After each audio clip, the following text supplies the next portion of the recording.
श्री स्वामी समर्थ. स्वामी समर्थ महाराज टोळ यांच्याकडे भोजनासाठी आले.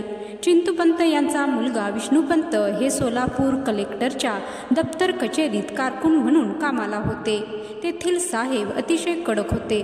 10 वाजल्याबरोबर कचेरीत यावे असा त्यांचा नियम होता आणि म्हणून चिंतूपंतांनी विष्णूपंतांना 10 वाजले आणि जेवण करून घ्या असे सांगितले.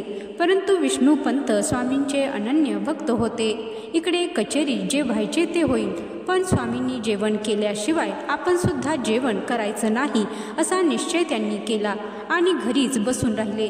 11 वाजेच्या सुमारास स्वामींनी भोजन केल्यानंतर विष्णूपंतांनी भोजन उरकले आणि दर्शन घेऊन घाईघाईनेच कचेरीत आले.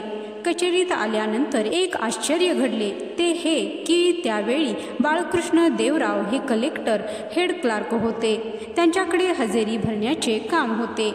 उशीर झाला म्हणून विष्णूपंत जरा गोंधळलेले व रदबदलीसाठी हेड क्लार्ककडे आले. विष्णूपंतांची विनंती ऐकून हेड क्लार्कला आश्चर्य वाटले आणि बोलले, अहो, आज तर तुम्ही माझ्या अगोदर कचेरीत आला आहात आणि हे बघा, माझ्या अगोदर तुमची हजेरी भरलेली आहे. हजेरी बुक उघडून बघितली तर त्यात ते हजर असल्याची नोंद झालेली होती. स्वामींच्या या लीलेचे सर्वांना आश्चर्य वाटले. त्यांनी इतर मंडळींना सुद्धा स्वामींचा चमत्कार सांगितला. तर स्वामी असे म्हणत, जो माझी अनन्य भक्ती करतो त्याचा योगक्षेम मी चालवतो. या स्वामी वाणीचा सर्वांना अनुभव आला.